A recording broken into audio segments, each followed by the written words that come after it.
and thank all of you for coming from whatever it is you've been doing to join us here this evening. I'm going to be really brief because there's a lot of material to cover and we want to really be in conversation with you. So welcome to those of you who came from the National Women's Studies Association and kind of got out of the hotel and into the community to join us here, and welcome all of you who are part of the community and have an interest in using history in the service of social justice movements. So this project is kind of like a dream come true. I really love it when folks who have different skills and different approaches, but similar values, figure out how to get it together and get into deep collaboration. And I think that's what this is, this project of putting history in domestic workers' hands.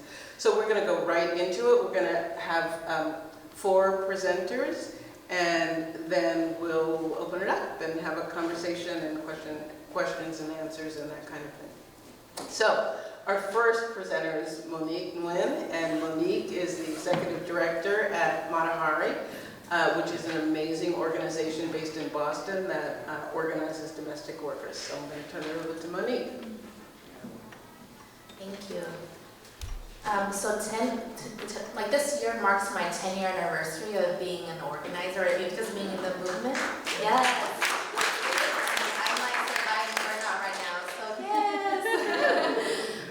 But I remember when I first started organizing domestic workers with Matahari, there wasn't much resource in regards to existing political education and also access to history.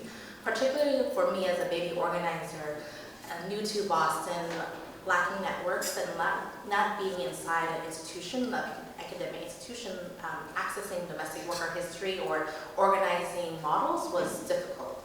And I just remember just having to piecemeal learnings from the labor movement or youth movement, civil rights movement, and supplemented with like working with other NDWA affiliates to learn about how to organize domestic workers. And 10 years ago, it was really strange, like coming up to people in the parks and like, hi, like having people identify as domestic workers was very taboo and strange. It was awkward. I literally like had a trench coat and I had the home economics report underneath my trench coat saying, hey, you want to see this report? And then like the flyers from Matahari.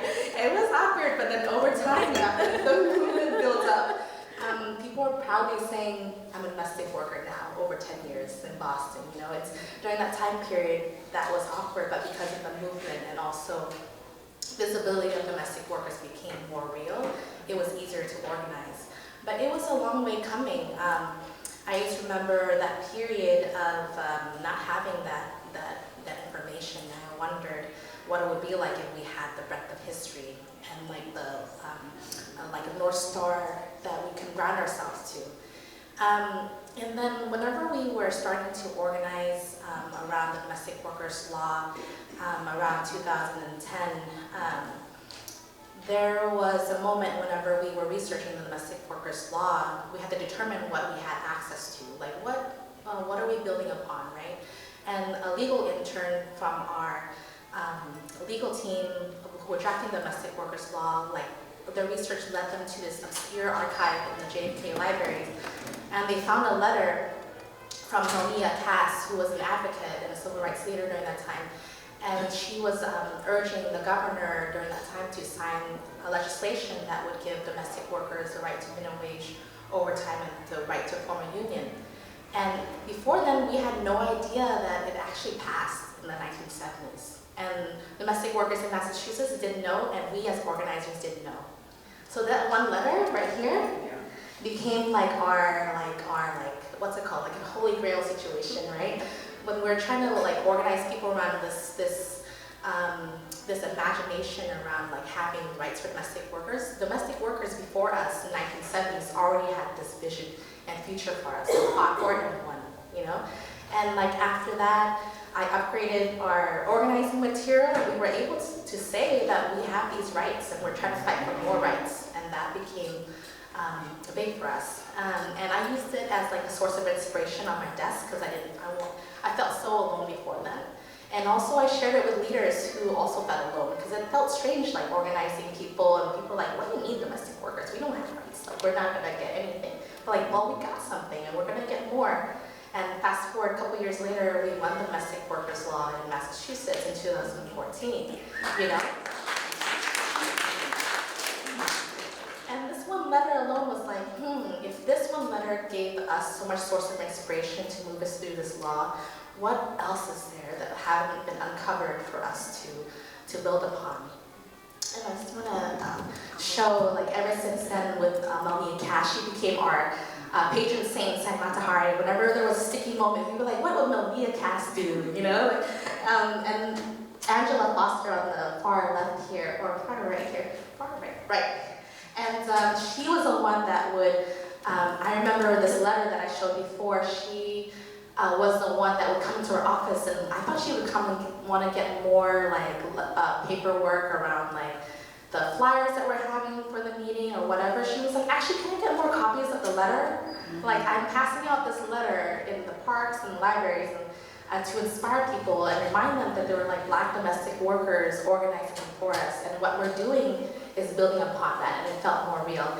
And to this day, we have a We Dream in Black chapter now in Matahari, and they had an event last month on Dorothy Bolden Day that actually honored the, the history and the leadership of Monique Cass in a building that was named after her.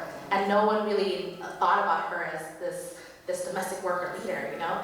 And there's this long boulevard that people walk and drive on every single day, but the chapter really works hard on uplifting that history, naming it as part of their history. And it's pretty significant because they're all Black immigrant domestic workers, you know, and we named that, like we're building upon that history. And for Matahari, we really wanted, we're a multiracial membership, and we can move past Matahari, we're multiracial. And we actually moved into our first office, and we decided to move into an office where Monique Cass actually organized in Roxbury Crossing. It was like meant to be. I looked for a year trying to find a place. I couldn't afford anything. And the one thing that I could afford was this random storefront, and it was in the stomping grounds of Monique Cass's neighborhood in Roxbury. And there we organize and have our meetings. Yeah. And it's been like, it's been an opportunity for us to also name, like just being in location of where she organized, we're able to uplift, like we're in the grounds of history right now, and name it for all of our members who are from all over the world. And I wonder like what it would be like if we had more access to that. And we connected to Smith College and hoping it's like, hey, we have this piece of history. What would it look like if we had access to more history? And we started connecting with Smith College through this organizing school that they piloted a couple of years ago. And it was history ever since. We started going to Smith College, like we took the train and bused, like maybe 2 hours, is it 2 or 3 hours? 2 hours. It's a commitment. Yeah, it's a commitment, like a couple times a year, all up in their archives, and I really felt that the archive there was so magical for me as an organizer, you know, like whenever we were going through sticky times, particularly after passing the domestic workers law, how do we implement this, right? There's been so much inspiration just learning from the meeting notes or history notes from previous domestic workers from New York, from California, all over the country, that inspired our models that we still do today. And you know, I reflected back and I realized that a lot of times we think that a lot of our future planning and inspiration is around innovative stuff that's happening right now, but really the blueprint to our future is really embedded in our history. And I've been on that train ever since then. I've never looked back. So I'm really excited where we're going with this. And 5 years ago, this was just an idea, and now it's going national. I'm hoping that it will help scale and build the movement that we're, and destiny that we determined to win for domestic workers and beyond.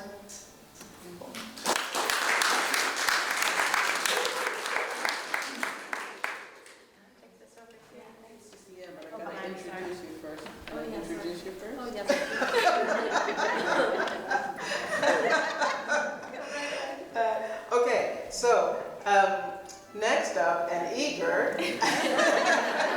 I'm watching the clock. I'm like, is Jennifer Guglielmo. And Jennifer is the one who took us up on the challenge. Hello. Could you work with us and could you make this happen? And she's an associate professor of history at Smith. thank you. Thanks, everyone. Yes, I am a historian of working class women, and I had finished my first book and wasn't quite sure what was next for me. I knew that whatever it would be, it would have to come from my heart because this work is grueling and intensive. And then I met Linda and Monique, and they both said to me how much, in different ways, the movement was needing history. And I thought, oh, well, this is something I can do, right? I can go into archives and bring histories together and have my students help me do this. So Linda told me 2014, maybe even 2013 in the fall, we did a pilot project at Smith where we were thinking about, it was inspired by the Voices of Feminism Oral History Project, which was helping to diversify the Sophia Smith collection. And as people were donating, activists, women of color, mostly women of color who had been active in the feminist movements, were donating their records. They were wondering, how do I send all this stuff up to Northampton, Massachusetts? Is anybody ever going to look at it that's meaningful to me, And so we began to think about what does it mean to make archives and history more accessible to women's movements? What would that look like?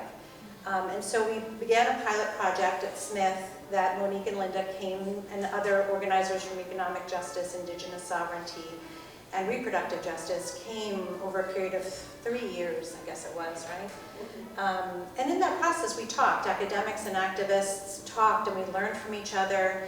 And I heard Linda say, NDWA really needs to incorporate Latina histories and Filipina histories and other histories into its already strong kind of core understanding of African American women's histories. And then Monique said in building a multilingual, multiracial movement, it would be so helpful to have a timeline, you said, that would bring these histories together.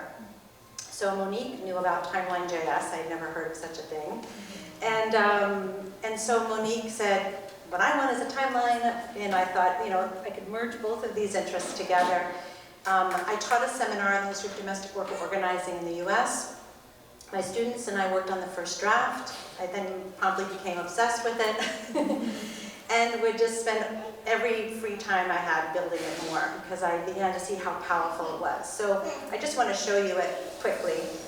So what you see here is, right now, this is the very rough draft of our timeline. It right now is 150 slides. It'll probably grow to about 200, 225 slides. We're experimenting with what the home page will look like. We're imagining, we're kind of curious what it might look like to have different doorways into different periods so you can enter in different moments. So right now it's just kind of on a chronological, kind of mapped on a linear chronology here. And then each of these slides has an image, it has a story or some stories, there's sources at the bottom, and it takes you into this history, right? And so this has been the challenge, I think, for us is how do you render this history, right, in ways that are really accessible, that are really engaging, and that are really useful, right, for organizers. And what this has meant for us is we read, and I say us because it's me, Michelle, Joffroy, who you'll hear from in a moment, and Diana Sierra Becerra, who couldn't be here today. But the three of us have been working on this together. And so what it means is we spend 2 months reading, about right now we're immersed in Central American immigrant domestic workers, right, preparing to write those slides. So we spend 2-3 months reading absolutely everything we can find. And then we think together about what are the stories we want to tell, what are the images that need to go to this story. So it's this kind of distillation down of this rich scholarly record, rich archival record. And then of course the backside of this is we have to clear copyright for all of these images, so we hired somebody to do that, who's in the midst of doing that. And so each slide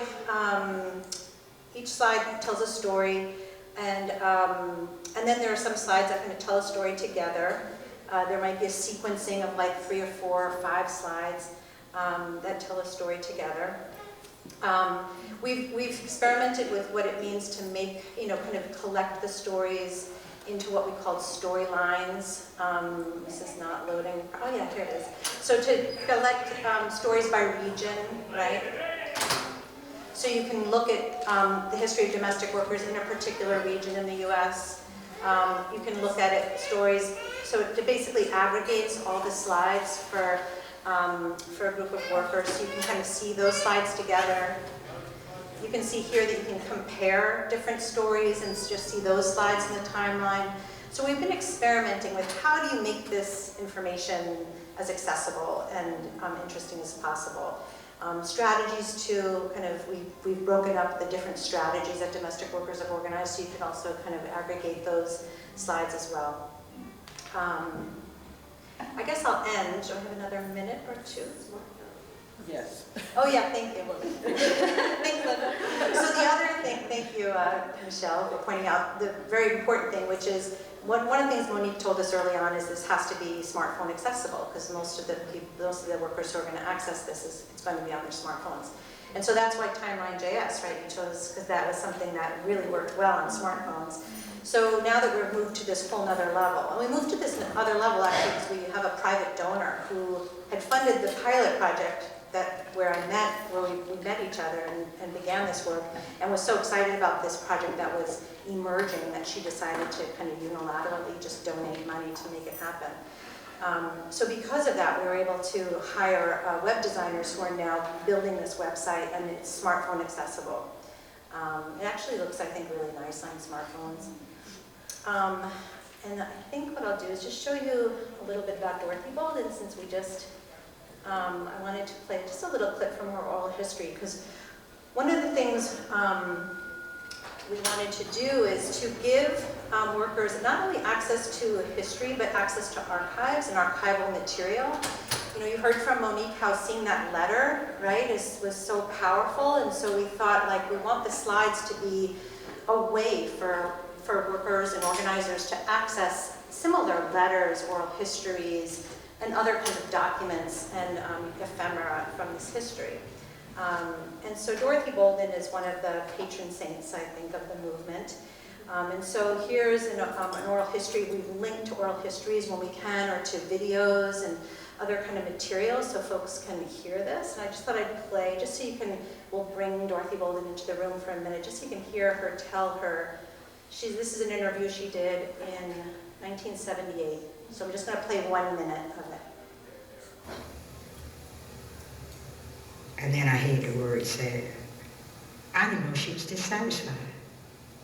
I should say that she talks right before here about the kind of organizing. She started organizing she talks about becoming a domestic worker as a child and organizing really throughout the 1940s, 50s, and 60s, and how long it took for domestic workers to just get basic living wage. And then she says that, employers, once they realized we were organizing, were like, I didn't know she was dissatisfied. And then she goes in to talk about what it was like to navigate these relationships.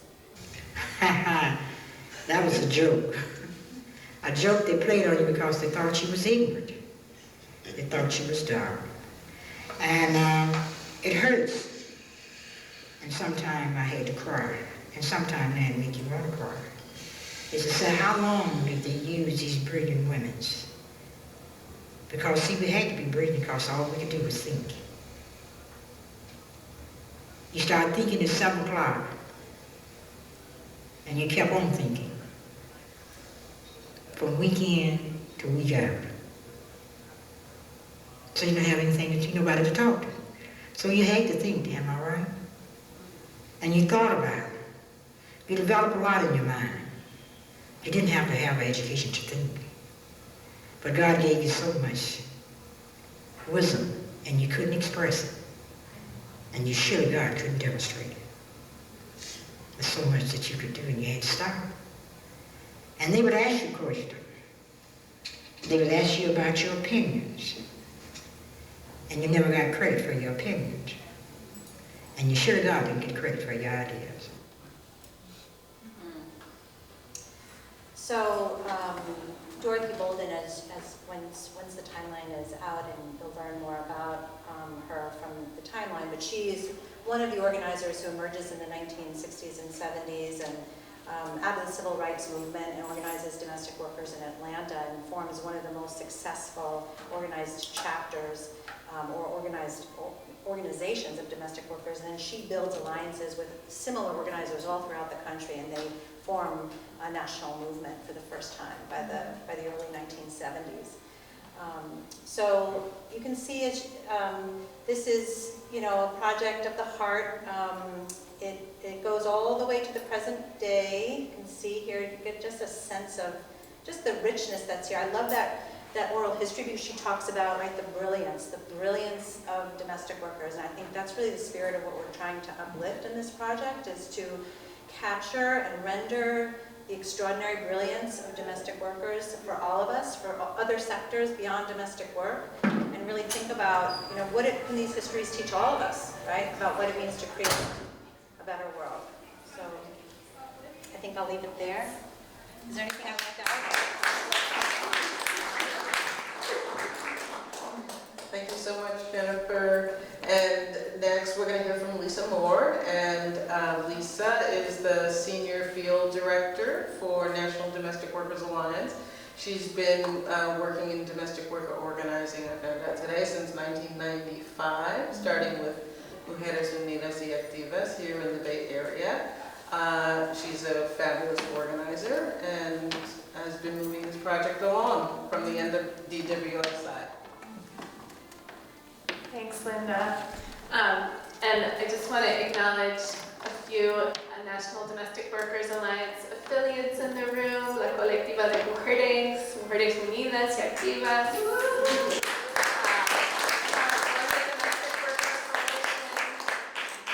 our partners at Hand in Hand. It's good to be in this room with you all. It's so good to be in this particular center, that when I think of my organizing history in this city, doing this work, and Eric was very much a part of that. So in the spirit of honoring our movement ancestors, it's really nice to be here.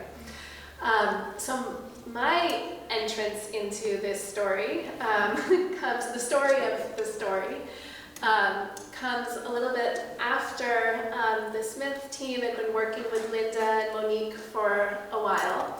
And I, as the field director of the National Domestic Workers Alliance, had really been wrestling with the question of large-scale political education.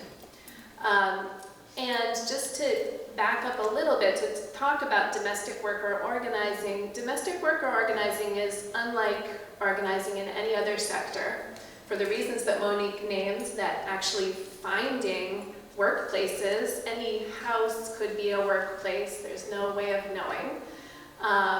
And domestic workers are working behind closed doors, in very isolated conditions, and were excluded from some of the most basic labor protections, like the right to form a union at times when other workers were winning those rights. So we, in the current moment, and our movement ancestors, have always had to be extremely creative in the strategies that we use to raise standards for this workforce.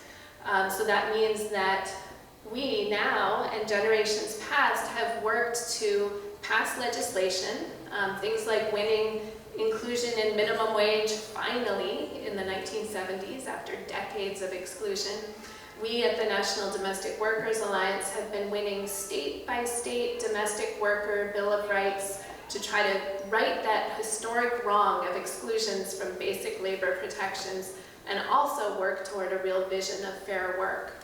But that's also meant we need to do electoral work to create the conditions for that kind of legislation to pass. We've needed to enter into the private sector and push bad actors to do better, or figure out ways to actually compete so domestic workers can own the conditions of their own labor.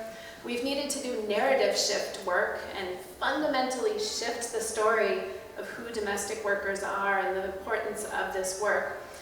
And we've realized that doing that requires numbers, like serious numbers. So we As an alliance, we're founded by 13 domestic worker organizations, some of whom are in the room, a bunch of years ago. We then grew to be an alliance of 65 organizations, and then we decided we needed to grow even more and become the home for domestic workers in the United States to exercise collective power. So we did a lot of digital outreach, a lot of on-the-ground organizing. We got to the point where we actually now are in communication with 250,000 domestic workers. And the question now is how to turn those numbers into power. And so we had to sit and think. We're still sitting and thinking because we're talking about 3 distinct industries: nannies, house cleaners, home care workers who may not even necessarily consider themselves domestic workers. We're talking about workers who are in all manner of political landscape, places where rights have been won, places where rights have not been won. There's such a patchwork of realities of domestic worker rights in this country. We're talking about workers who are organized in local organizations and others who are in places where there is no organization to join. We're talking about a multitude of racial, linguistic, age differences, class differences to some degree, economic stability differences, so an incredibly diverse workforce. So we came to realize that the key was political education, to being able to develop a sense of shared vision of even what fair work looks like, and to develop a shared idea of the strategies to get there. And we realized through this experience that history was actually the key to doing that. And so we started working, NDWA, me, Linda and Monique were already doing it. I got the real pleasure to start working with Jennifer and Michelle to figure out how we could create around this incredible timeline a set of tools. So we call this project We Make History. Domestic workers in our movement have always been saying we make history, and it's true, because as a workforce excluded from basic protections, domestic workers have always been on the move, always creating new paths, always innovating. So when we won our first domestic worker Bill of Rights in New York, the members there said, we make history, we made history. And it's always been kind of a slogan, a feeling of belonging to this really powerful movement. So we decided that We Make History was going to be the core tool that could help us turn those numbers into power. So we are working on building around the timeline a few things. A set of tools that can have a through line of analysis. Through line of what is our analysis of why domestic work is treated the way it is, why domestic workers are among the lowest paid workforce in this country with the least stability. Why is that? Developing this very, very clear baseline understanding of how we came to be, the sector came to be the way it is. And a through line of what our vision is, and a through line of the strategies that we need to get there. Those are the 3 things we're trying to communicate to these 250,000 in one way or another. So in this suite of tools that's built around the timeline, we're working on a core curriculum, a 14-module course for domestic workers that can be facilitated by organizers in our affiliates and chapters. But we knew that not every domestic worker in this country has an opportunity to be in an organizing space where this kind of curriculum could be delivered. So we're also working on developing tools that can be distributed at a larger scale for workers to self-organize. So things like this deck of, we still haven't named this deck, but of cards that are sort of like the patron saint cards or the movement hero cards, kind of collector cards of domestic worker heroes, because there are many through this history who's just like Dorothy Bolden, just like Milnia Cass, whose stories really inspire action towards shared vision. So we're developing cards with discussion prompts that we hope domestic workers can use in conversation with each other. We're also going to be developing videos, like short little 1-minute domestic worker history videos that we can then distribute on a mass level through social media that can illuminate history and also serve as a recruitment tool for workers to join in making that history. And the timeline is the anchor for all of these pieces that we're building. They all come back to this incredible resource of the timeline.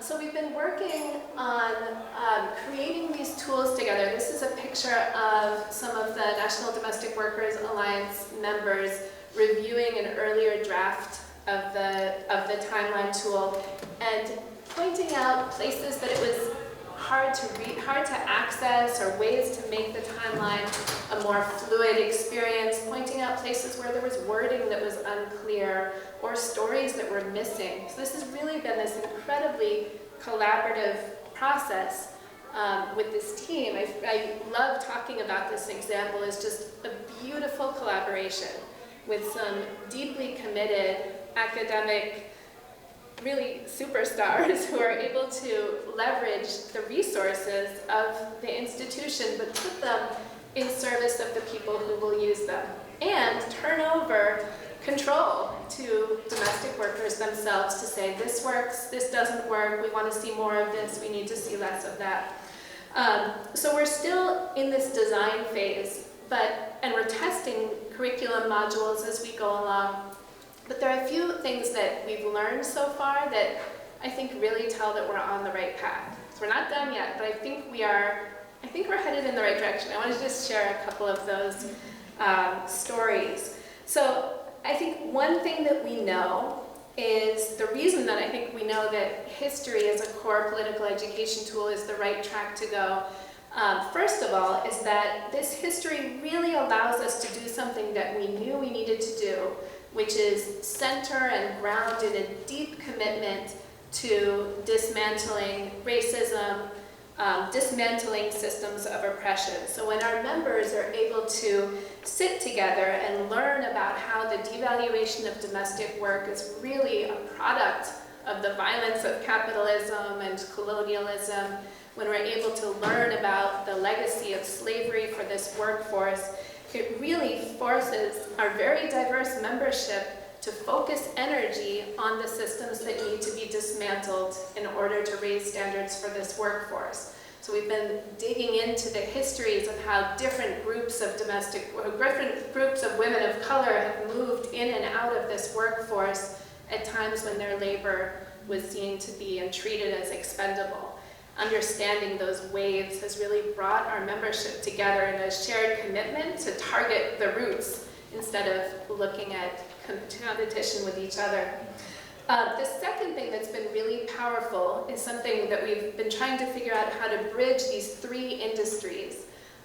Three groups of workers in three different workforces who may not necessarily see themselves as part of the same sector. We did a test of one of these workshops recently where our members explored the period of time right after the Civil War. And we're learning about how enslaved women were expected to do all of these three types of work. It was one role, carried out by one person. And then immediately after the Civil War, when some of those same women began doing this work for pay, they asserted dignity and demanded specialization and created, through their own act of real establishment of boundaries and raising of standards, what have become three distinct industries. This was an absolutely mind-opening experience to realize this common root and realize that the separation of the three was primarily an act of dignity on behalf of workers. So this is a bridge across those three industries. The third thing that happens as we've been testing out these modules is that this history really pushes all of us to be our boldest selves, our absolutely bravest, most visionary selves. So learning about the daily acts of resistance of enslaved women doing this work, learning about how the washerwomen in 1882 managed to pull off a strike and organize how many people? 10,000 workers in the span of only a few weeks. Learning about how domestic workers were some of the architects of the Montgomery bus boycott that actually kept it running. Our members, when hearing about this, have had these incredible breakthrough moments together saying, you know, if they could do all of that without the internet, then, and we have the internet, then there's really no limit. And if those people could be so brave under extremely demanding conditions, then, you know, we need to be brave too. And it's because of them that we have the luxury of being brave today.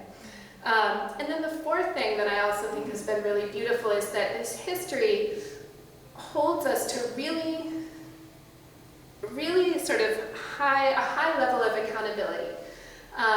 And when we talk about history, we're now able to, and I think I hear this so much from you, and I love your story as your member's story as an example of this, that when we start seeing history not as something external to us, but as something that we are embedded within, and we start looking at these incredible photographs, looking into the eyes, like really looking into the eyes of people who came before us and did this work under extremely dangerous and precarious circumstances, we start to see them as our movement ancestors. And then we start to see ourselves as someone else's future ancestor.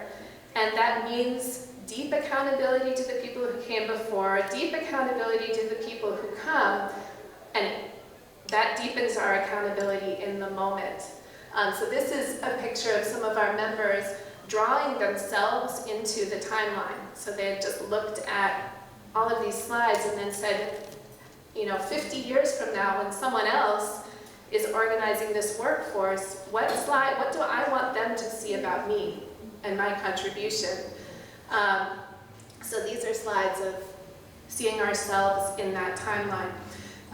We recently did an orientation training for our national worker councils, so workers who lead our vision and our strategy to raise standards in their industries. And we asked them to reflect on how they want to lead in this moment that will honor the people around them, but also honor the ancestors who did this work before them and inspire the next generation. And so the commitment to show up for each other with that in mind is really, really deep. So history is the key. This partnership is a beautiful, beautiful thing, and there's just no end to where this work will go. There's no end to the history. There's no end to the inspiration and the stories. And there's no end to the work that we can do together now that we've just started to unlock all these possibilities. Thank you, Lisa.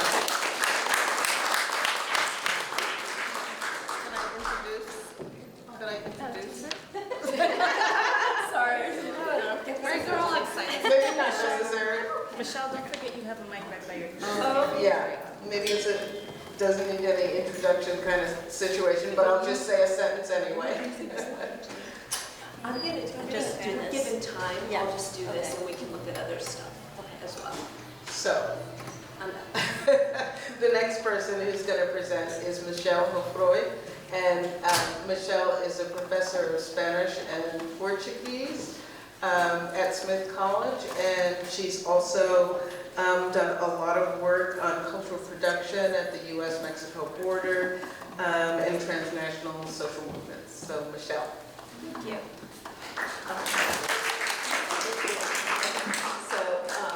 Well, thank you to everybody who has spoken already. And I'm the one non-historian of the bunch, so not to unravel the center of history at this. I came to this project along a similar trajectory as Jennifer. We worked together very closely with Matahari. I've come to the study of the world of domestic labor through the study of Latin American women's social movements, through the histories of indigenous women in the Americas and the kinds of frameworks frameworks of servitude that have shaped their experience historically throughout the Americas, and through the lens of multilingual justice, understanding that in order to be able to fortify and build a future that is rooted in dignity and justice, we must understand each other across both language barriers, but also begin to develop models of reciprocity where we're learning from each other. So the School for Activists, where we all came together, was a place where Jennifer and I heard very, very clearly from activists that students who are graduating from colleges and universities write in a very particular way that shuts a lot of things down. So the first thing that Jennifer and I took very seriously to heart was that we need to train young people to speak in ways that lower the barriers to building alliances with each other. And that has to do with the languages that we speak. It also has to do with the positions that we hold as we're speaking. So as a cultural studies person, that was just an invitation to think about what is it that we're saying to each other and who is speaking. So working with Monique, I teach a course, or a lot of this work emerged out of a course I teach called Doméstica, which looks at the ways in which domestic work has been represented in film and literature and poetry by ally artists, by dominant culture, and by domestic workers themselves. And one of the earliest documents that my students and I read together are a series of testimonios, that were gathered in Peru in 1972. And these were young, pretty much campesina women leaving the countryside and migrating into urban spaces and finding themselves bereft and abandoned by the state. They were working in homes, they needed places of shelter and respite, and they found each other through anarchist networks. So they had a series of allied relationships come out of a movement that had nothing to do with domestic workers, but had everything to do with the conditions of servitude and disenfranchisement that the state enacted on them as young indigenous women. So the testimonios center the voices and the experience of these young women, and they tell stories of both terrible, terrible exploitation, but also liberation, and how they got their liberation, and what they did for each other to get that. So joining the project meant for me thinking about the ways in which not only are domestic workers subject to violent forms of representation in public cultures, but also the ways in which domestic workers themselves are making culture. They're making culture for each other all the time, and what does that look like, and how can I help to illuminate that as part of a historical project, which is always enmeshed with the cultural moments that produce the historical, either the strategy for emancipation and rights and justice, or the strategies for keeping people down, right? So I'll give you an example of what I mean by this. This is well, you can see what this is. This is Super Doméstica. This is an image created as part of a campaign in 1993 by the Coalition for Humane Immigrant Rights in Los Angeles, Chivla. And Super Doméstica becomes a kind of an icon that starts to circulate and make itself known on posters, on flyers, on t-shirts. And it's a sort of multi-layered narrative happening here. On the one hand, it's projecting the power of domestic labor. She's she's read as a superhero, una super doméstica, and this is el caso de las trabajadoras explotadas. So this is the story, the case of the exploited workers, and Super Doméstica comes in to save the day, and she saves the day in many different ways. Among them, street theater performance or in a play performance, taking down an immigration officer who comes to grab someone, and she swoops in and she announces in the face of the immigration officer, I have a right to be here as a worker, and I have a right to be here as a citizen of the world. And it's a beautiful takedown right on the stage. Same time, Super Domestica is being read in one way as a superhero. She fits very neatly in a kind of a comic book, superhero US imaginary. She's also signaling to folks who have made their way to the US, specifically from Mexico, who understand that she's also emerging from a lineage of Super Barrio. So Super Barrio is a radical priest who dresses up as a wrestler and leads people to occupy vacant spaces in the city in Mexico City and take back their land. So Super Domestica talks to one audience. Super Domestica is also reminding people of the radical histories of people taking what has been denied them and what has been extracted from their lives for dignity. So it's this kind of iconography, it's this kind of culture making that I'm just really privileged to spend a lot of time looking for, and I'm beginning to talk with the leaders of organizations, of movements, of campaigns, to understand better what is the culture they've made to survive the conditions of exclusion and injustice that shape their work, and what are the images and songs and narratives that they are projecting into the world so that they are seen as the full human beings that they truly are. So ultimately what we'll build out is a repository, a digital repository, where we'll collect and archive evidence of this kind of culture work for lots of folks to have access to. And we're working right now to try to figure out which is a good digital platform that will allow domestic worker organizations themselves to create within that archive a sharing space just for each other to come together and learn from each other's different kinds of cultural work, and where they themselves can determine who has access to which kinds of documents. So it's handing over the power of invitation to the workers themselves to be able to say who can hold their story, who is an ally. So that's the idea, but we're on our way. Yeah. So so that's what we're doing.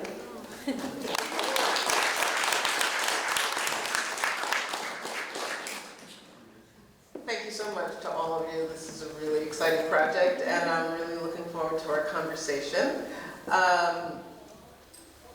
However, while you're thinking about your questions, I want to also make a pitch. And somebody I'm hoping has a basket to send around. The Center for Political Education is a really extraordinarily important institution, not just because they helped us organize this event, but because institutions like this are really valuable in kind of knitting our diverse social movements together. So they create spaces where we're able to talk across constituencies, across issue areas, across generations, across approaches and strategies that we're implementing in struggle. And our movements would be much poorer without them. And these kinds of organizations, struggle to survive.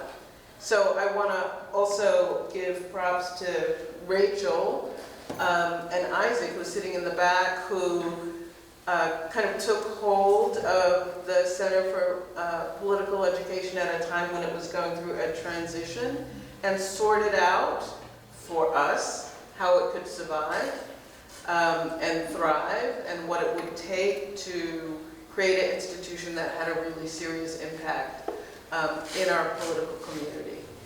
And also shout out to Hasmin, who's come on recently and is sorting through how to carry that tradition forward. So they're doing fabulous work, and they're dependent on individual donations. So I want you to reach as deeply as you can into your pockets, even if you're not a Bay Area person and you've traveled from afar.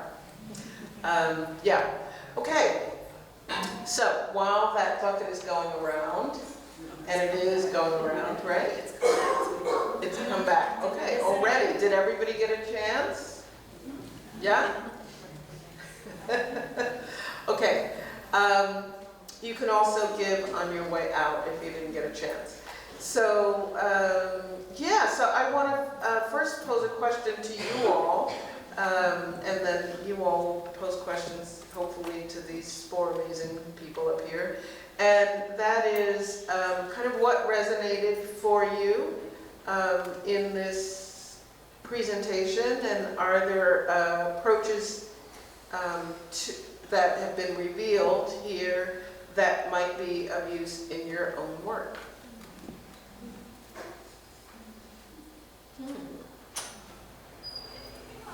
Oh my gosh, a room full of people who are quiet like that? Stacy? Yes. I'm usually quiet. I work for Hand in Hand, the Domestic Employers Network, and we had the privilege to get to see some of this work in the draft form. So it's super exciting to learn the history both of the leadership and power of workers, as well as see the examples of when people who hire workers have also stood up and shown solidarity with the workers. So those are, like, I'm excited once this comes out to be able to partner with NDWA and the Smith team to also bring those stories out, to continue to organize more folks who employ workers, who often don't think of themselves as employers, don't realize they do have responsibilities, that they have an opportunity to actually support change in the industry, to be able to use this history in that way. So it's super exciting. Anybody else? No?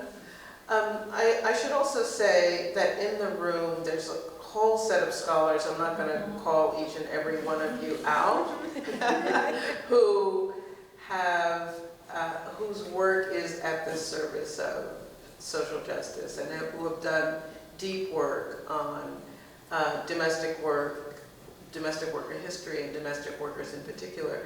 And somebody whose name I will call, however, has traveled here from South Africa, Myrtle Witboy. And Myrtle,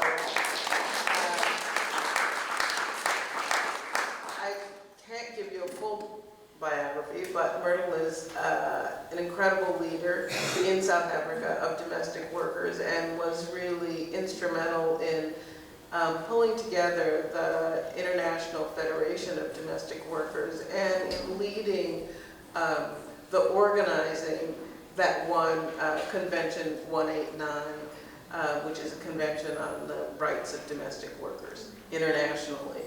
So would you like to say a few words, Myrtle? It's a very rare occurrence to have Myrtle in the room, so. And I know that she is a woman of, I happen to know she's a woman of words. Would you like a mic? Sorry. Not much of a holiday. Good evening. First I want to say thank you for making us aware how long the struggle has been going on, and for making us aware there is hope. There is hope if we all stand together. There is hope if we use all those research and make it into a reality. So thank you very much. I just want to say that I've walked a long road with domestic workers, 50 years of my life. I've been with domestic workers, being a former domestic worker myself, and challenging the unjust laws in South Africa, which means that there's nothing impossible for us as women, because people might see us as domestic workers, People might see us as voiceless. People even see us as we don't have brains. But the good Lord has given us brains. And we might not be able to read at times, we might not be able to understand, but we know what we want. And people always ask me, where do we come from? Why are we domestic workers? The reason is that many years ago, many of our parents were gardeners, they were working on the farms, they were kitchen girls, they could not afford to give us education. Also, some of us come out of big households where there's many other children, and being the eldest, we sometimes have to go on work to make a living. But thank God, many women have stand up, many domestic workers have speak out. And today I'm standing in front of you proud that domestic workers have got their own convention, Convention 189. And I'm always saying to domestic workers, we must be so jealous about Convention 189 because it's ours. It doesn't belong to anybody else. It doesn't belong to any other worker. It belongs to us. We have fought for it for 6 years at the ILO. We have cried. We've been insulted by the employers to say bad things about us, but we stood firm and we won that convention. And now our task is to make sure that every domestic worker, migrant, rural, urban, understand what is Convention 189 and what will it do to me. That day, on the 16th of June, 2011, they gave us back our dignity, they gave us back our freedom, they gave us back our respect at the ILO. But if we're not going to let it work for us, we are giving it back to them. And we cannot afford to do that. We have to make sure that Convention 189 is in all the languages that workers can understand. It is about me. I am a woman. My work is decent right, and my work makes all work possible. And that is what is important. So today I just want to say to you, work with us, be with us, do more research. You know, in the beginning I was very much fighting with researchers. Just one lady there, I nearly put her out of my office in South Africa. You come into research, okay? What more do you want? But we need you. We need the academics. We need the people. But we need you to listen to us, to understand what we're trying to say to you, to understand our pain, and then to work with us through that pain. So all I need to say to you here, it's big, America. I never knew America was so big. And you've got a huge challenge here. You have to challenge those high up in power that you are workers. And sometimes we don't realize the power that's in our hand. You are in control of a home. You are working in that house. You are in control of that house. So use your voice to educate that employer. I know my rights, I know what I want. We always have the lowest minimum wage. We need to stand together and we need to talk. So this is my message to you. If I could free myself in apartheid years in South Africa, nothing is impossible for us. We can free ourselves. We can stand up tall. Nothing to be ashamed that I'm a domestic worker, because while people out there are building their businesses and I'm working in their kitchen, I'm building the economy, because without me in that kitchen they won't be able to be out. So let us go forward, let us go and strengthen the Domestic Workers Alliance right here and strengthen all the domestic workers associations in the world. Together we can do so much more. Thank you.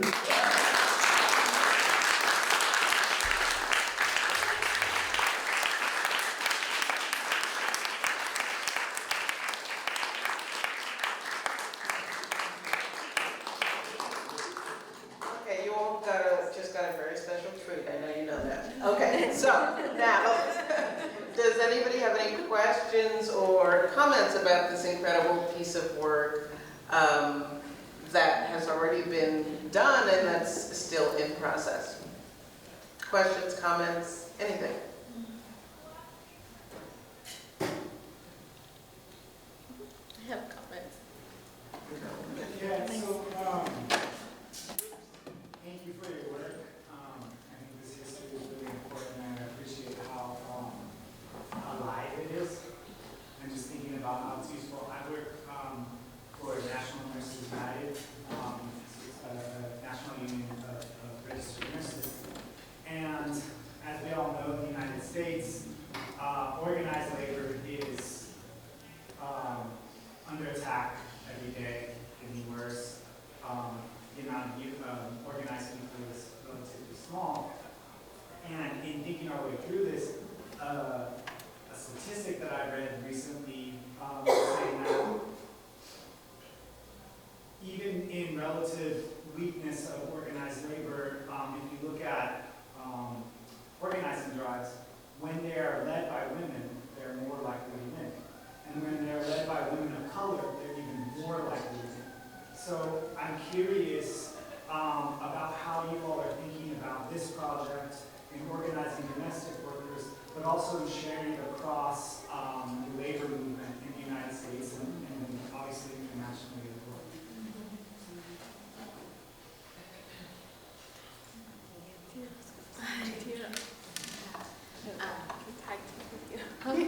Do you want to start? So much pressure, like Lisa looking at me instead of the direction. You start.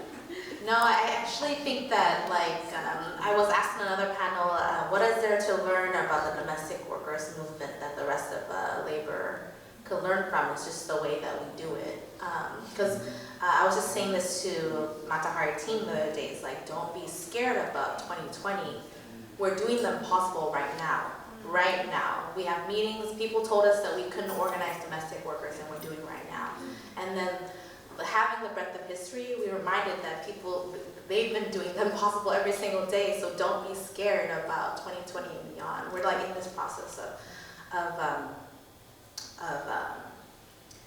planning for 2020, and we've been trying to position ourselves to also become a worker center for women workers. You know, as a domestic worker organization, we knew like 10 years ago that if we can figure out how to organize domestic workers, everyone else would be pretty easy because they have the workforces, like the labor places, like the workplaces are already placed for us, but we had to create workplaces.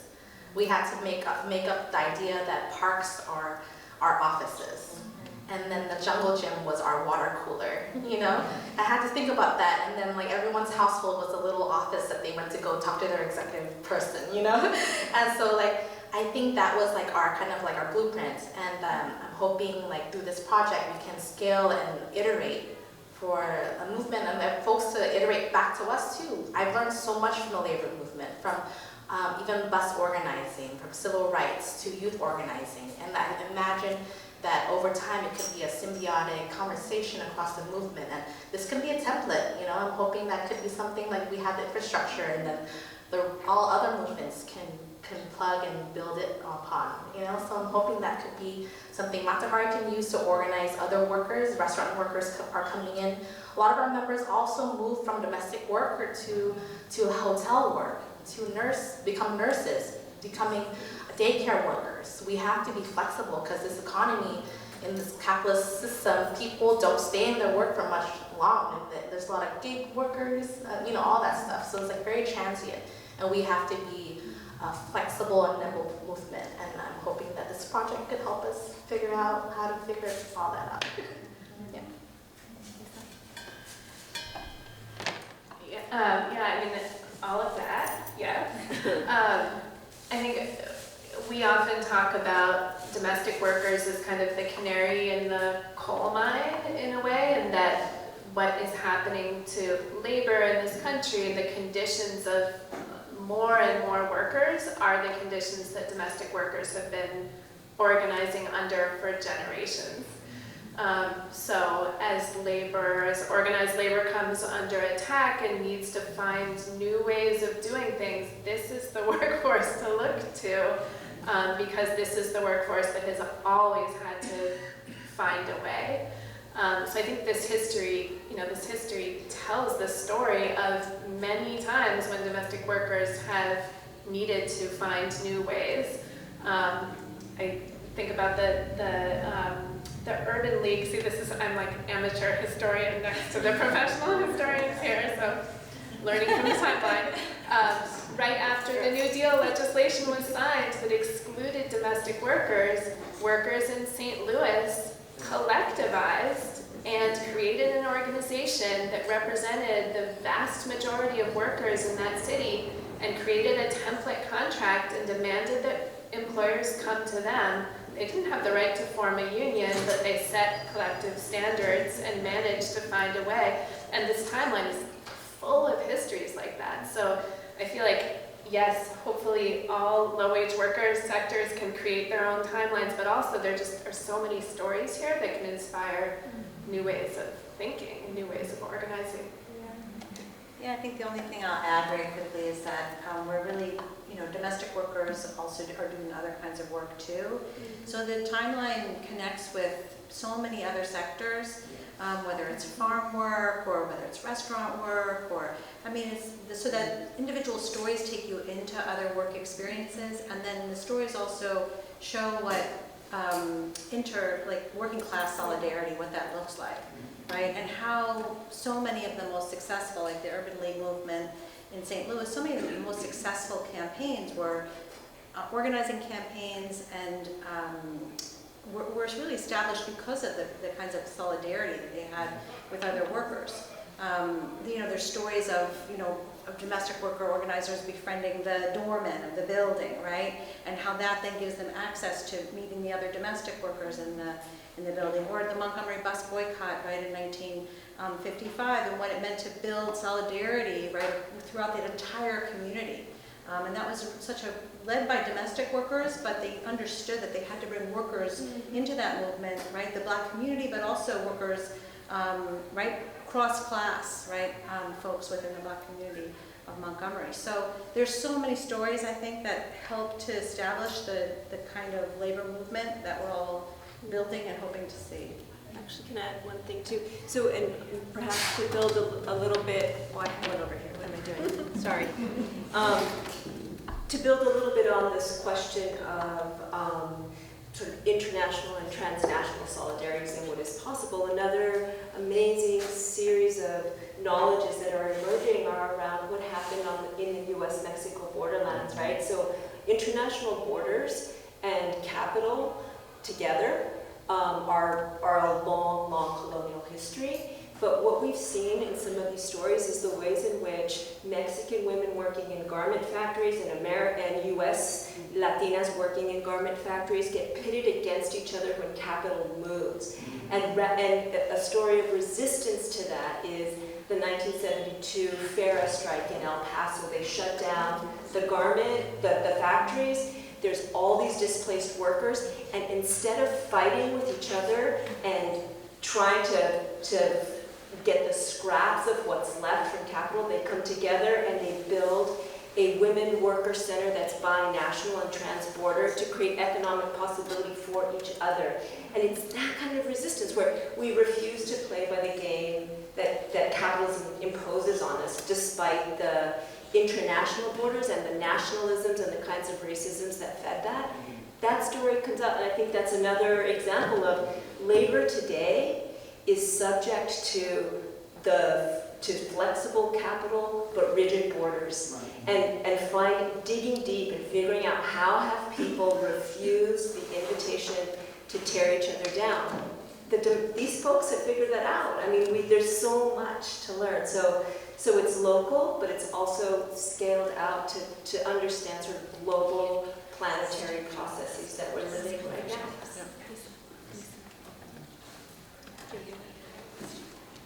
What was the question? Do you have a question? ¿Te vas? ¿Ya te vas? Anda, por favor, ven. Anda, traducimos.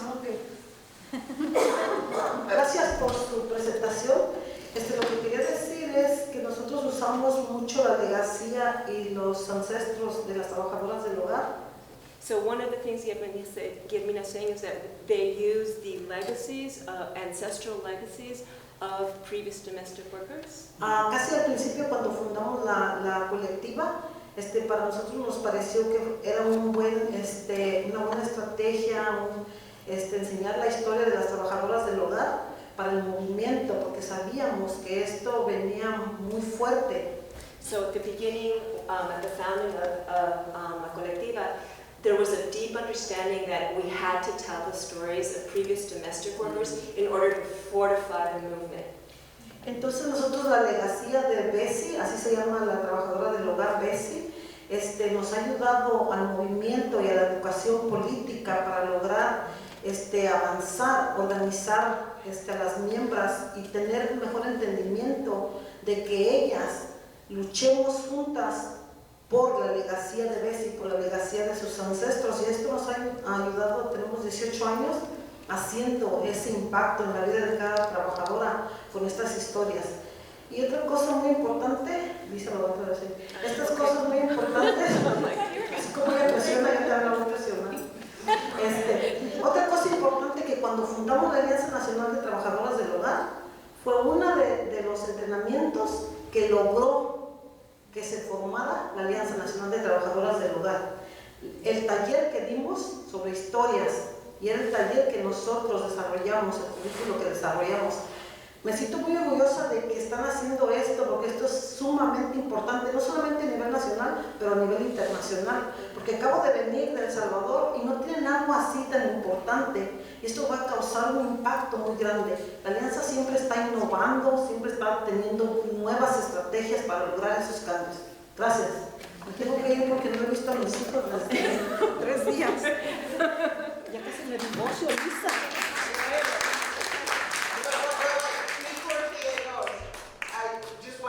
People understand that this is Guillermina Castellanos, and she's been a leader in domestic worker organizing in the Bay Area for many, many years, decades, and was also a leader in the fight for the International Convention. So, Guille, thank you.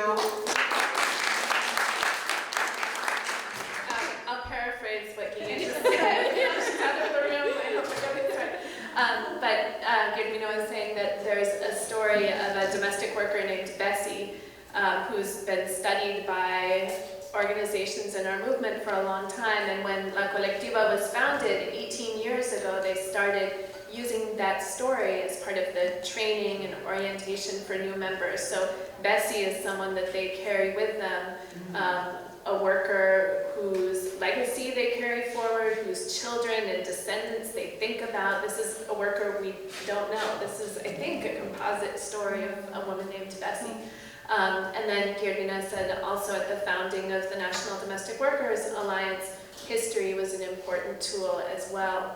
And that this is something that's really unparalleled internationally. And she said she was just in El Salvador with other domestic worker organizers, and there's none of this documented, recorded history of movements, domestic worker movements in other parts of the world. So hopefully this can become an example, and similar histories can be documented in other places, and that this is an example of how the national domestic worker movement here is always innovating, always developing new tools to fuel this organism. Another question? Yeah. I'd like to know more about your core curriculum, how it's organized, what are the components, what does the end look like? That's the hardest part of the question. because I'm also curious about the timeline.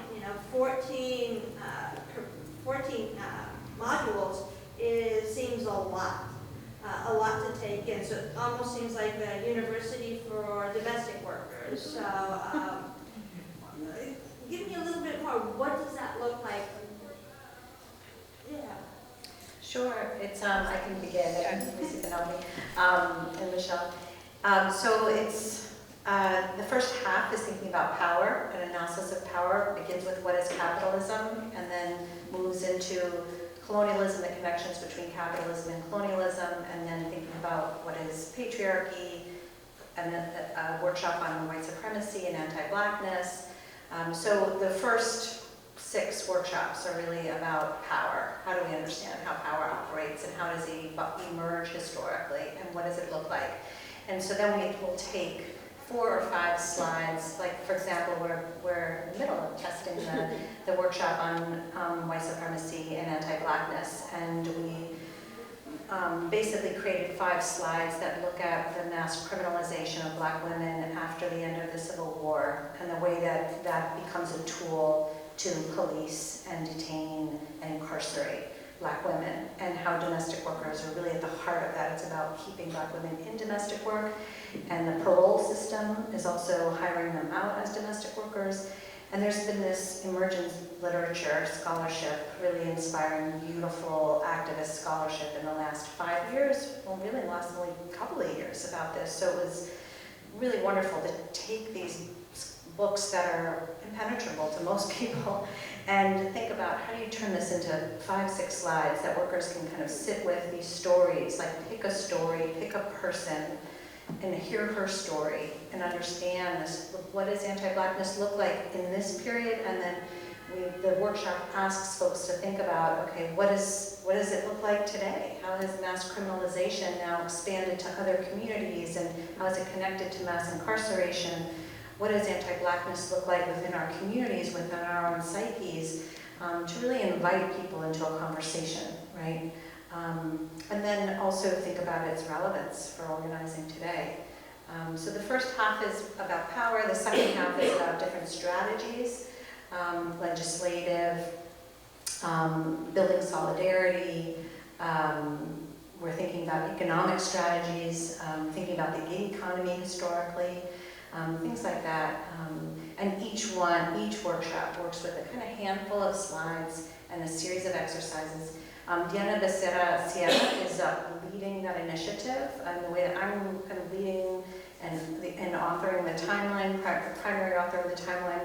Michelle's working on the cultural archive, but also contributing to the timeline. And then Diana, who couldn't be here, is leading the curriculum, and then she draws on all of us to do that too.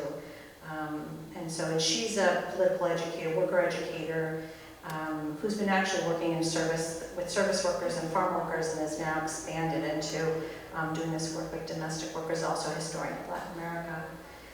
So I think that, you want to add anything? Yeah, just in terms of what we'll then do with it. So we're creating a facilitator's guide, and then we're doing a training for trainers next summer where domestic worker organizers from across our movement will travel to Smith, get immersive training in how to use this curriculum, practice using it with each other, get a chance to explore the archives and see sort of where some of these amazing historical materials have come from. And then our hope is that can then multiply out, because it'll be a big course, and it'll require a lot of training to be prepared to facilitate it, and then hopefully those trainers can train others. And actually, just a note on that is that currently what we're doing is we're working with 8 different regional partners to do little mini testing out and feedback, so that as those partners become trained just by virtue of studying so much of the timeline and the workshops and thinking about it, we can even imagine sort of capacity building, like peer-to-peer, long-term, because it's sustainability is a question, right? How do you keep studying a curriculum and training new workers and new generations of leaders? And so in some ways, we're sort of testing out what sustainability looks like over the long term, right? So yeah, a lot of this it's based on, on the goodwill and energy of people really wanting this to work at all scales, very, very local, and also nationally and hopefully, internationally. Yeah.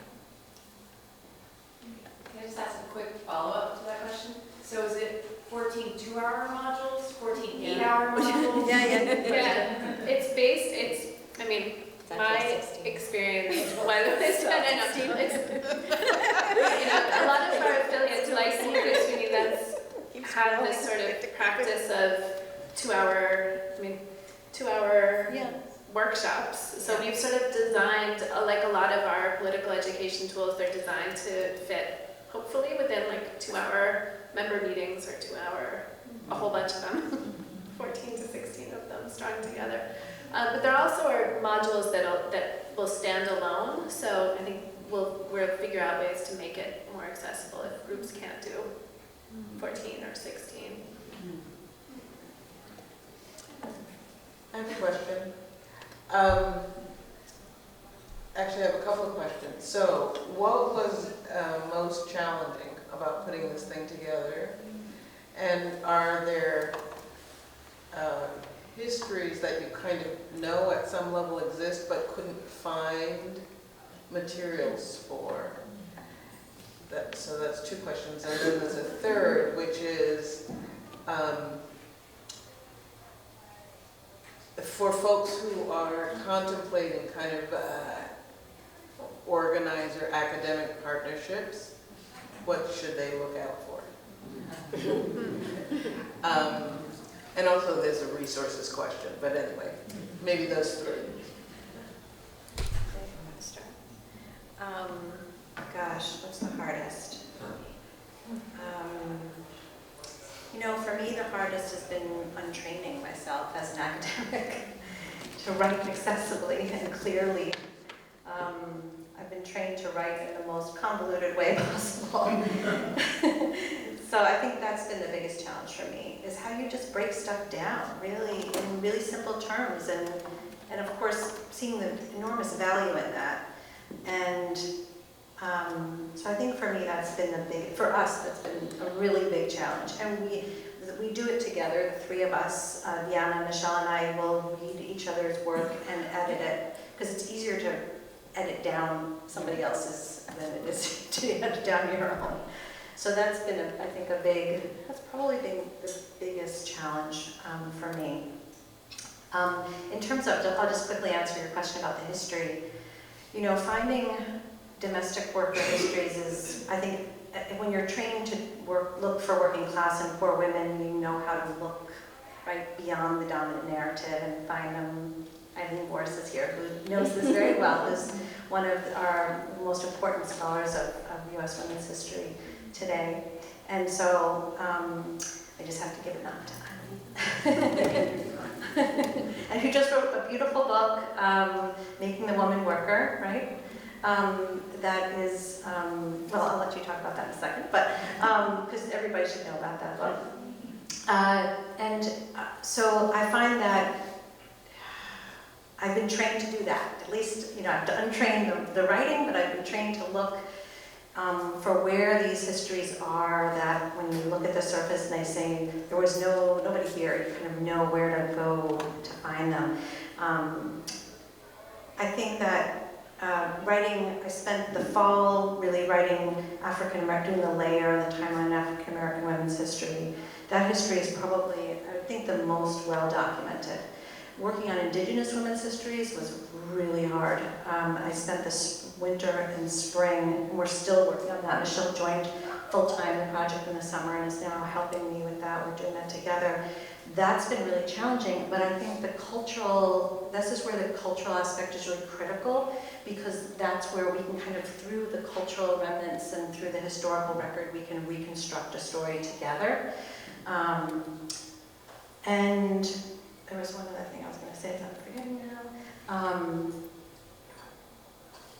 The histories that are absent, and I think we're really seeing that with Central American immigrant women, documenting those histories, because those histories haven't really been written yet, the histories of Central American immigrant domestic workers. And so where culture then becomes absolutely critical, because an oral history and talking with people, like the conversations you've had this week, right? We read about Guglielmo, right, in the kind of political theater she did in the 1980s, right, who was here earlier. And so we're like, oh, we need to do several slides on that. That's a critical historical moment in the 1980s of bringing strategies from Latin America into the US and fusing the US movement with entirely new approaches and ways of doing political work. There's no scholarship on that. So, right, we have to kind of bridge that with speaking with people, with asking them, did you see any flyers? Do you have any photographs? What do you remember about that time?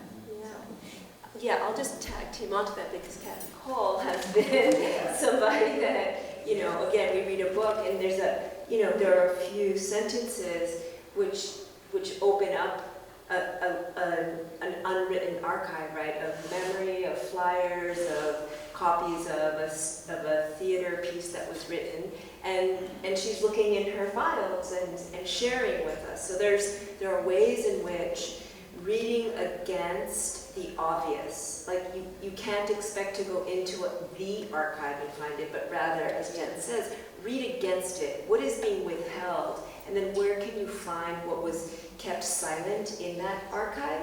The other thing is, why do I keep doing this? Okay, bonus You're good. Is the question of whose archives, because I think the stories of Central American women migrating to this country and doing domestic work here, those histories are written in Latin America. They're present in those other places. They're not necessarily framed as stories of domestic workers moving to do domestic work. They're stories of former political leaders in their municipios in El Salvador, who were political leaders, who were nurses, who had to flee the country because of political conditions. And when they get here, they become domestic workers, and they infuse all of those strategies with knowledge gleaned and earned in another context. And so if we go looking for domestic worker histories, well, we can't look for them. We have to look for former guerrilla fighters. We have to look for nurses. We have to look for local politicians, and bring them into the lens of domestic work in this country. So it's been challenging and also, right, trusting that these stories exist. And it's a matter of believing that women have spoken these truths in other places, and if we speak different languages and if we put different lenses on, we will perceive them. And we will receive them and bring them. So that's the challenge, is saying, don't go looking where you've been trained to go look. And as Jen said, do not write the way that you were taught to write. Break it down and bring people together. And that's been a beautiful lesson for us and for our students who we bring into the project with us. Yep. I think you've done a really effective job of describing what this tool might look like and how we could plug into it. But I'm really curious to understand better what the infrastructure is within which an education, a core education would transpire. I'm thinking about the work that Albertina and I have been doing with the Farm Worker Women, and we went to DC a year and a half ago for the joint conference of the Alianza Nacional de Campesinas with the National Domestic Workers Alliance. They invited us there to present our film, and we were there for the workshopping, which was really interesting because each of the two alliances dug down really deep and spent 2 days in workshopping what their core policy positions were so that they could jointly go to the Hill and advocate for a living wage. And it was really interesting to see the ways in which they came together to work around that, each having their own, their own leadership training structures in place. It seems like NDWA further along than Alianza, which is pretty new. So, but my question is sort of like how, what sort of infrastructure exists with the farm worker women that we've been working with? There's not a history component there. They do, or Albertina has been doing storytelling workshops with them in the context of leadership training workshops. So the broader thing is leadership training, and telling your own story is one component of that. But how do you bring a curriculum that transpires over time what is the structure in which people are actually coming back to those units where it's cumulative? Is it monthly meetings? Is it everybody signs up and does their own thing? I mean, how does it actually, are these worker schools? You know, are worker schools in place that you guys are tapping into that make it possible to have that consistent structure?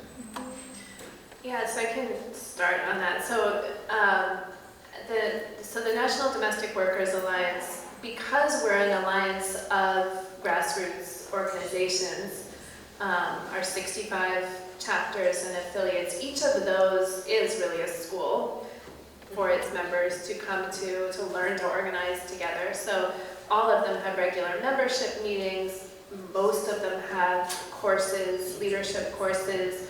We do a lot of kind of training for trainers of curriculum modules. We just did one on combating white nationalism. So we do a training for trainers for the organizers. Then organizers go back and in 65 different organizations, a training is delivered.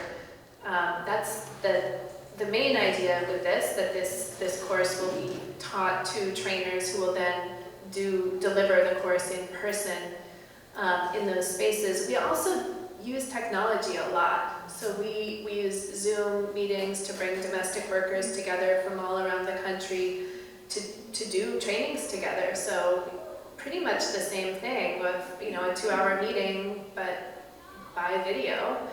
And that's another method. But some of these sort of smaller, like the videos and kind of discussion prompts, we also can disseminate through our social media channels. So we have, you know, we're in communication with 200,000 workers through Facebook Messenger, and we have automated conversations, so we can distribute a short video, issue a discussion prompt, see who responds, put workers in communication with each other, create Facebook groups, pose questions, get discussion generated, figure out where people are, realize that they're in a place where there's an organization, channel them to that organization. So there's, I think in creating these tools, we're thinking about, again, how do you create mass consciousness using both the in-person and the vast potential of the internet to spread sort of, you know, spread this analysis and then connect people together to use it.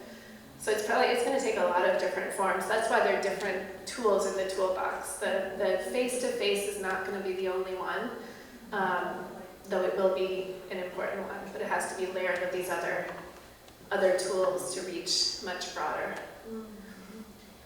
Yeah, as an affiliate, for 2020 planning, like I was just even trying to wrap around timing around different things around election, and then also be ready for emergent things that can spring up around protests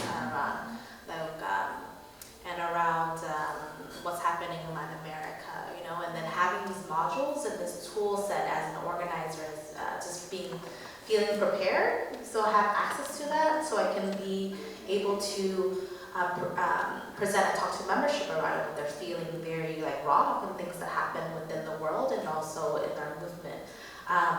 So I see it, because we have membership meetings and they last about 2 hours at a time. There's always this component around like getting the work done, but there's people who are struggling and wanting to have some grounding in something that's very real and that's an undercurrent that's undermining the ability for us to organize. The anti-blackness, the classism that exists amongst us, you know. So having this curriculum is going to be very helpful for us to iterate what that looks like. You know, in 2020 alone, that's totally like a new frontier, you know, being able to download and like train people, but also get folks ready for what's to come. So I'm really excited about this tool being able to at our disposal. I think we have time for one more question, if there is one more. Yeah?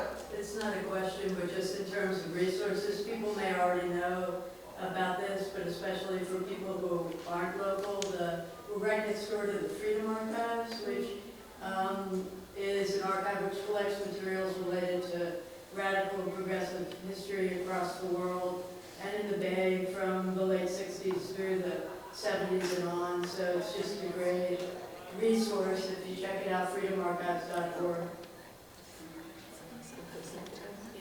Thank you for that. Yeah, one more comment? I just want to answer Linda's question about academic and activist partnerships and what Myrtle was saying about fighting with academics. Like, yeah, living in Boston is like the hub of academia. Like, there's no week that I don't get requests from students and professors about visiting us and watching us and getting the real life expertise from low-wage workers and what their lives are like. I'm like, stop. I learned so much with working with Smith College, and there was like a different approach that we were able to experience with Smith College, and it has been my my model to be able to put boundaries on myself, right? As activists that are not here for you to extract labor from us without any type of like stipends, honorariums, whatever, if that movie, okay. It hasn't escalated to that level yet. But it should. And so it's been like being able to have academics wanting to have conversations, even having a prep meeting. It was good signs for me to be able to know this is a partnership. They see me as human, as our membership, as humans, that we're not subjects to be studied, but to be in partnership and in conversation with around what you're seeing amongst us. Because I remember whenever I started organizing, there was a lot of tension in the movement around folks like really studying the domestic workers law in New York and critiquing it. And it was really hard as an organizer. We're on the grind, trying, and it was like shooting in the dark. And here people were on our backs, like analyzing and being very voyeuristic.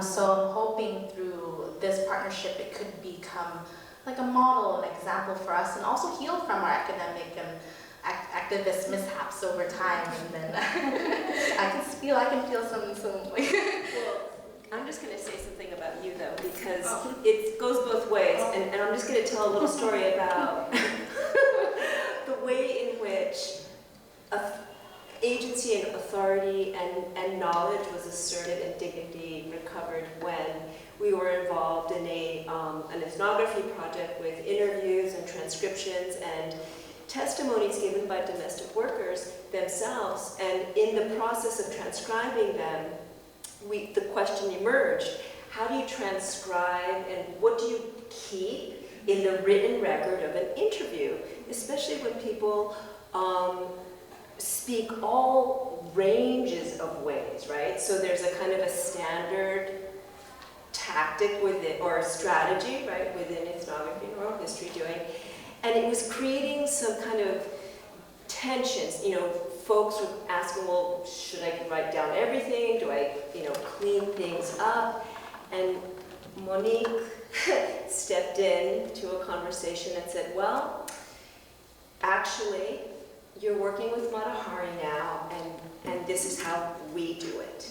And it was a moment of utter clarity. Like, there might be a discipline, there might be a way that academics are trained to do certain things, but now you're with us, and we're just going to show you the way to do it if you want to work with us. And I felt like all of us learned from that moment to listen to who knows and to follow and become better at what we do, because Monique said, this is how we do it, and you're working with us now.